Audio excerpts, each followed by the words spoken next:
नमस्कार। रेडियो रिमझिम से प्रस्तुत है स्थानीय हालचाल। पहले मुख्य हालचाल। स्वतंत्रता दिवस समारोह के लिए जिला प्रशासन ने जारी की गाइडलाइंस और ईवीएम की स्कैनिंग प्रक्रिया शुरू।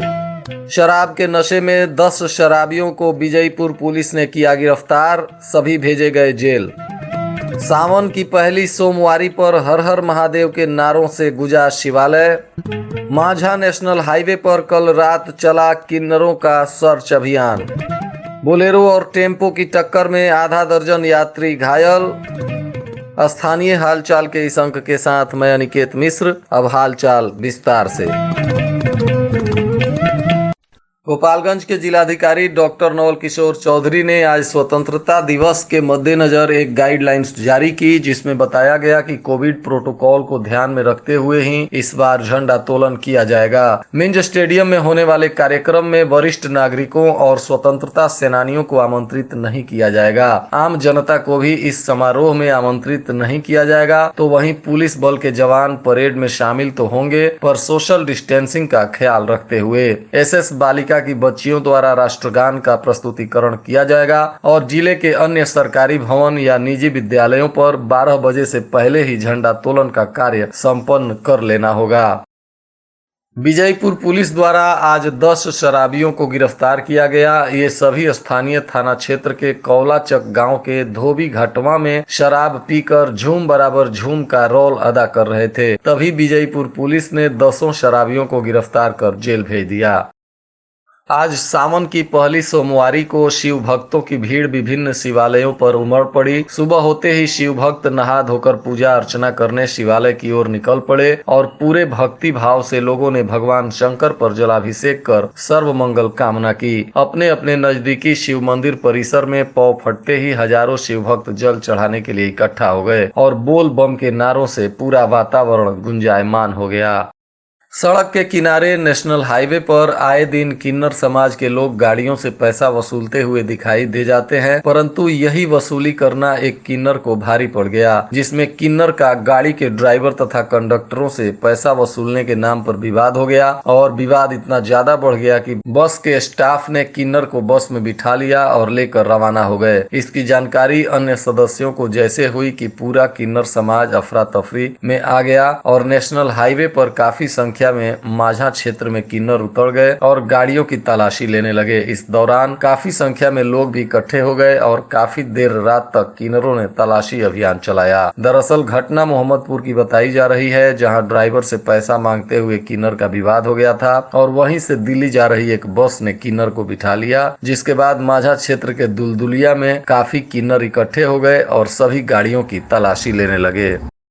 गोपालगंज के राजेंद्र बस स्टैंड से थामे जा रही एक टेम्पो अचानक मुकेरी टोला मस्जिद के समीप बोलेरो से टकरा गई, जिसमें टेम्पो चालक समेत लगभग आधा दर्जन यात्री गंभीर रूप से घायल हो गए। इन सभी घायलों को स्थानीय लोगों की मदद से सदर अस्पताल में भर्ती कराया गया है, जहां इन सब का इलाज चल रहा है।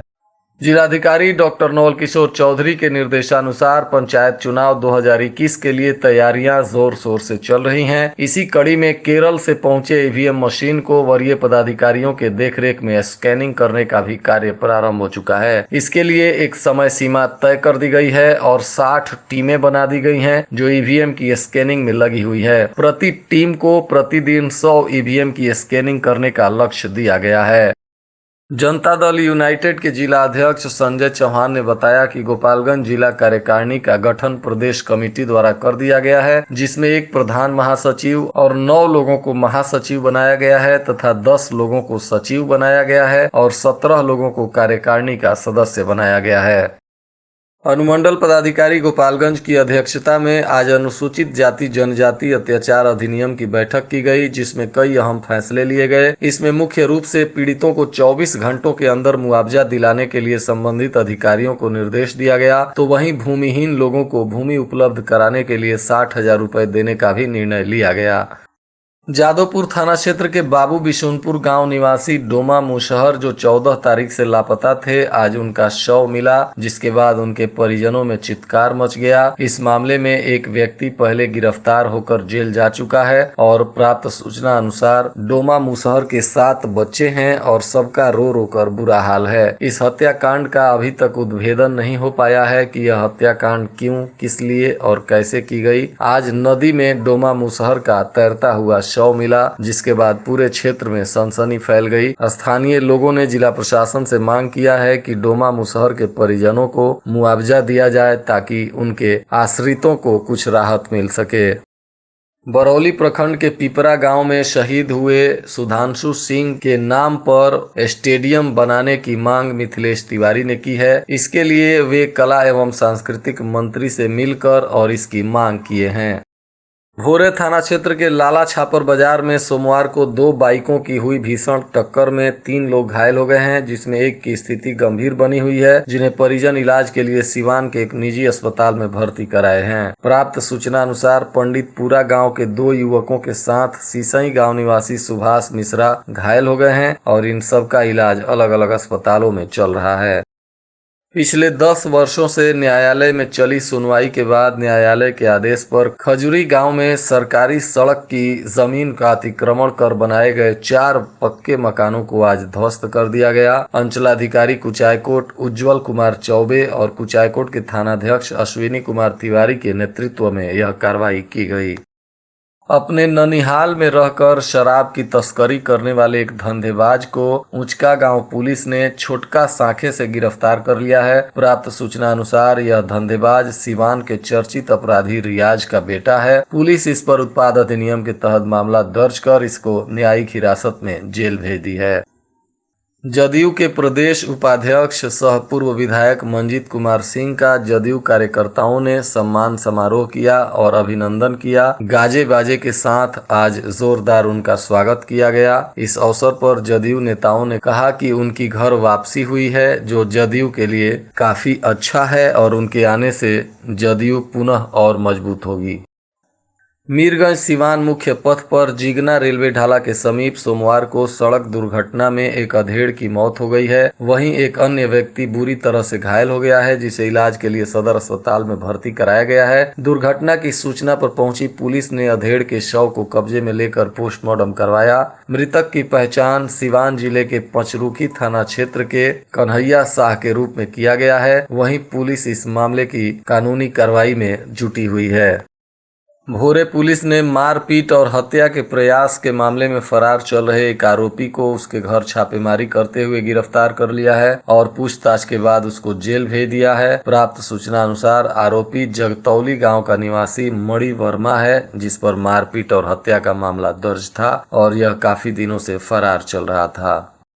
भोरे पुलिस को उस वक्त एक और बड़ी सफलता हाथ लगी जब पुलिस ने कुख्यात अशोक सिंह और उसके 2 साथियों को गिरफ्तार कर लिया, जिसे पूछताछ के बाद न्यायिक हिरासत में जेल भेज दिया गया है। पकड़े गए अशोक सिंह और उसके साथियों के पास से पुलिस ने भारी मात्रा में नेपाली चरस और स्मैक बरामद किया है। इन दिनों अशोक सिंह नशे का कारोबार कर रहा था। बताया जा रहा है कि भोरे पुलिस को गुप्त सूचना मिली थी और इसी आधार पर कार्रवाई करते हुए इन आरोपियों को गिरफ्तार किया गया है।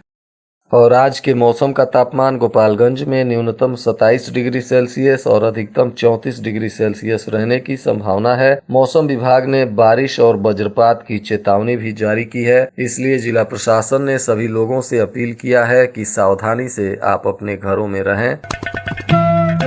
अंत में मुख्य हालचाल एक बार फिर। स्वतंत्रता दिवस समारोह के लिए जिला प्रशासन ने जारी की गाइडलाइंस और ईवीएम की स्कैनिंग प्रक्रिया शुरू।